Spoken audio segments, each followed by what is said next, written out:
বিশ্বাস করে। কি বিষয়ে আসছে প্রেস মিটটা কি?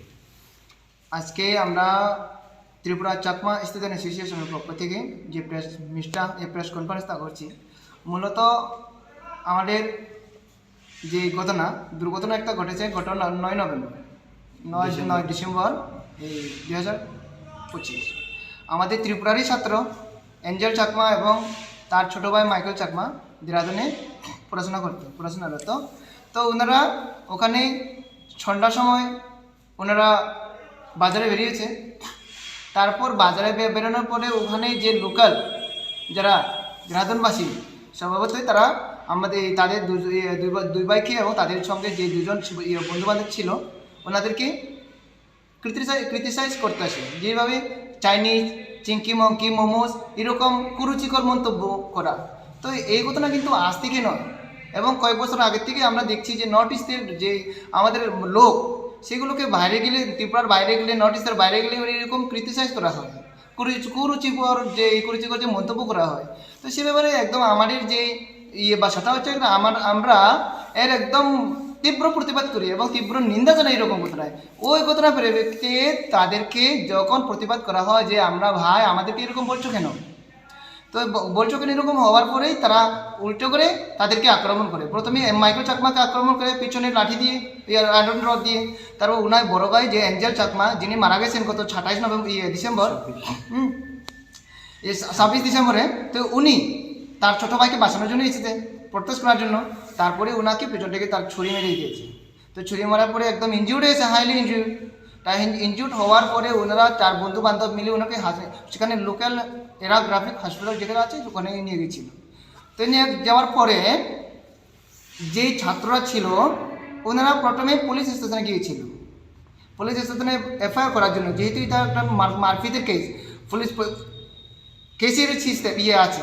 তো ওখানে গিয়ে সেই লোকাল পুলিশ স্টেশনে তাদেরকে বলা হয়েছিল, যেহেতু সবাই স্টুডেন্ট, তো বলা হয়েছিল যে আপনারা আপনাদের মতন প্রতিদিন আসে আর যায়, তাই এরকম সিরিয়াস নেয়নি।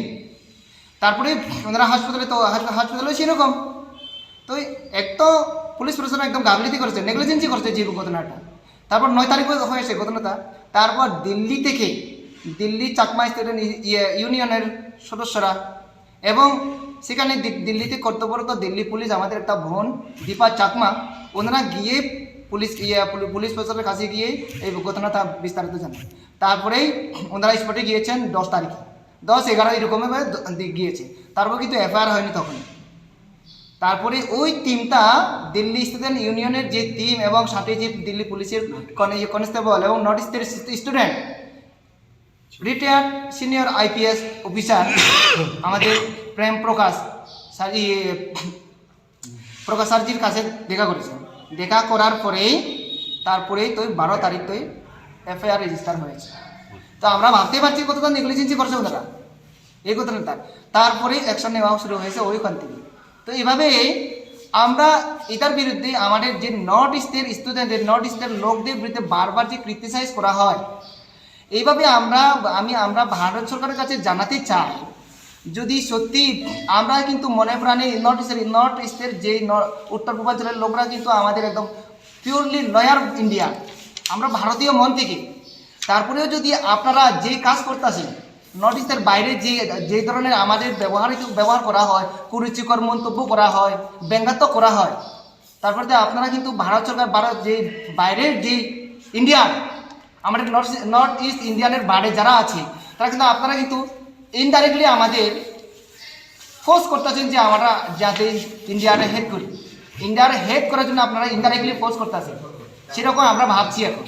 তো যেরকম যদি হয় আপনারা প্রকাশ্য বলে দেয় আপনারা আমাদের ভারতীয় না, আপনারা আলাদা হয়ে যান, আপনারা এরকম হবেন না, আমাদের সাথে মিশেন না। এটা আমাদের কি না চোখ ছোট, নাক ছোট, দেখে কি আমাদের এরকম ক্রিটিসাইজ করা হয়? তো এরকম যাদের আজকে শুধু এঞ্জেল চাকমা না, আজকে যে কেউ হতে পারে নর্থ ইস্ট থেকে, সে নাগাল্যান্ড থেকে হতে পারে, সে মিজোরাম থেকে হতে পারে, সে আসাম থেকে হতে পারে, সে অরুণাচল থেকে হতে পারে। অরুণাচল থেকে আমরা দেখেছি গত কয়েক বছর আগে এরকম মারা হয়েছে, 2014-তে মেবি। তো এরকম যাতে নর্থ ইস্টের লোকদের জন্য যে ক্রিটিসিজম, এটা বন্ধ করা অত্যন্ত দরকার এবং ভারত সরকারের কাছে আমরা আপিল করতেছি এইরকম ক্রিটিসাইজ যারা করা হয়েছে এর বিরুদ্ধে কঠোর আইন আনার দরকার, যার ফলে এই আইনের মাধ্যমে যে ক্রিটিসাইজ করা নর্থ ইস্টের লোকদের জন্য যাতে বন্ধ করা হয়। তাতে